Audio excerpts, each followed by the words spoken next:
ظاہر ہے اس کی ذمہ داری تو ایران پر عائد ہوتی ہے، درست. اور ایران کا جو مقصد ہے وہ یہ ہے کہ یہ ملک مل کر امریکہ پر دباؤ ڈالیں کہ ایران کی بات مانی جائے، کیونکہ ان کی معیشتوں کو خطرہ ہے، ان کے ملکوں کو خطرہ ہے، ان کا جو پورا ایک ماڈل ہے جس ماڈل پر وہ قائم ہے وہ چل رہے ہیں، اس ماڈل کو خطرہ ہے. لیکن میں نے عرض کیا کہ یہ دو دھاری تلوار ہے.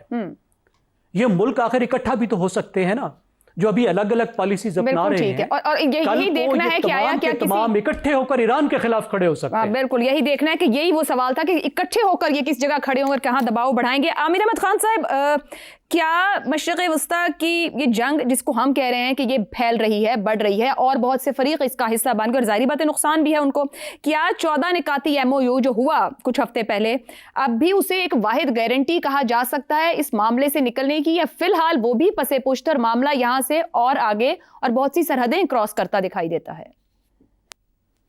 جی عائشہ، کسی صورت میں سمجھتا ہوں کہ وہ جو MOU تھا اس کو گارنٹی نہیں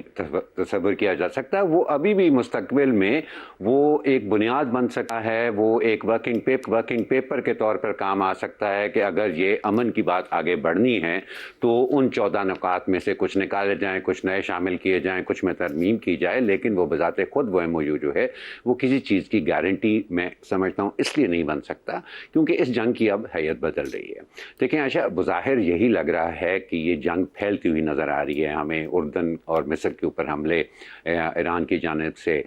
حوثی باغیوں کا سعودی حکومت کے خلاف متحرک ہونا، سعودی عربیہ کا عراق میں ایرانی نژاد ملیشیات کے اوپر حملے. اس دوران آپ نے دیکھا ہوگا کہ اسی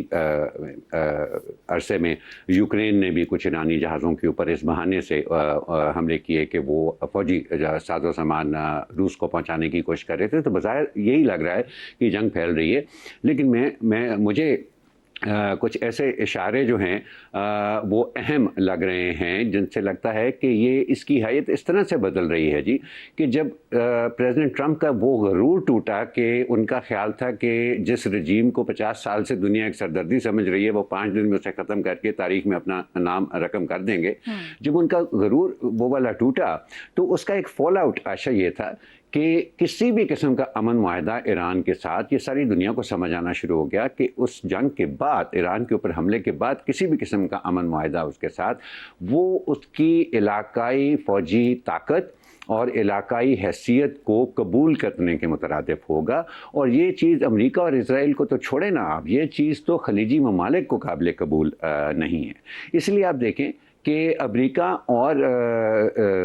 اسرائیل کی طرف سے اب آپ کو نسبتاً خاموشی نظر آتی ہے بیان بازی کی حد تک. وہ والے بڑے بڑے بیانات کے تہذیب کا خاتمہ ہو جائے گا اور ہم نیست و نابود کر دیں گے ان کی فوجی طاقت کو، اب آپ کو پریزیڈنٹ ٹرمپ سے وہ نہیں نظر آ رہے ہیں. نیتن یاہو تو بالکل ہی خاموش ہو گئے ہیں. ان کی جو منہ ماری ہوئی ہے پریزیڈنٹ ٹرمپ کے بعد، اس کے بعد اگر ان کے کوئی رابطے ہوئے بھی ہیں تو اس کے اوپر پردہ ہی رکھا گیا ہے، ان کو بہت زیادہ اچھالا نہیں گیا. اینڈ مجھے لگتا ہے کہ اس کی بڑی وجہ ایک تو یہ ہے، ظاہر ہے کہ پریزیڈنٹ ٹرمپ جو ہیں وہ اپنی داخلی سیاست کے اندر بھی اب دھنسنا شروع ہو گئے ہیں جیسے جیسے مڈ ٹرمز قریب آتے جا رہے ہیں. یہ 23 سے 27 جولائی کے بیچ میں عائشہ میں پڑھ رہا تھا کہ AP نے ایک اوپینین پول کیا ہے امریکہ میں، جس میں ان کو یہ پتا چلا کہ ہر 4 میں سے 3 امریکی جو ہیں وہ ٹرمپ کی اس جنگ کے خلاف ہو چکے ہوئے ہیں. ریپبلکن پارٹی جس کے 71% ممبرز اس جنگ کو سپورٹ کر رہے تھے، اب صرف 61% ممبرز اس کو سپورٹ کریں، وہاں پہ بھی 10% کی گراوٹ آئی ہے. اور اس کی وجہ سے امریکہ کے اندر جو کھانے میں جو فوڈ انفلیشن خاص طور پر ہوئی ہے، وہ ایک سب سے بڑی وجہ بیان کیا جا رہا ہے لوگوں کا اس جنگ سے متنفر ہونا وہاں پر. تو پریزیڈنٹ ٹرمپ تو ادھر دھنس چکے ہوئے ہیں. اب جب یہ معاملہ جو ہے وہ ان کی فوج کے اور فوجی کمان کے حوالے کر دیا گیا ہے، تو میرا خیال ہے اب ہم دیکھ رہے ہیں یہ آنے والے ہفتوں اور مہینوں میں ہمیں یہ نظر آئے گا کہ یہ ایک لمبے دورانیے کی لیکن لو انٹینسٹی جنگ کی شکل اختیار کر رہی ہے، جس میں امریکہ کا مقصد اور امریکی جنگی مشین جو ہے اس کا مقصد صرف یہ ہوگا کہ آہستہ آہستہ یا جتنی بھی تیزی سے ان کے لیے ممکن ہے وہ ایرانین ریولوشنری گارڈ جو ہیں ان کی عسکری قوت کو کمزور کرتے رہیں، ان کو توڑنے کی کوشش کریں. اس میں ہفتوں لگ جائیں، اس میں مہینوں لگ جائیں، اور یہ صورتحال نہ پیدا ہونے دیں کہ کسی طرح سے ایران کے ساتھ کوئی ایسا امن معاہدہ ہو جو کہ اس کی علاقائی طاقت کو تسلیم کرے، جو کہ ان کو پتہ ہے کہ نہ تو خلیجی ممالک کو یہ چیز قابل قبول ہے، اور دوسرا وہ جو امریکہ کا سٹیٹس تھا نا خلیجی ممالک کے محافظ کا، جس کی بنیاد کے اوپر اس نے جگہ جگہ اپنے اڈے بنائے ہوئے تھے، اس کو بھی وہ بھی دوبارہ کسی نہ کسی صورت سے بحال ہو سکے۔ تو مجھے لگ رہا ہے کہ یہ پھیلاؤ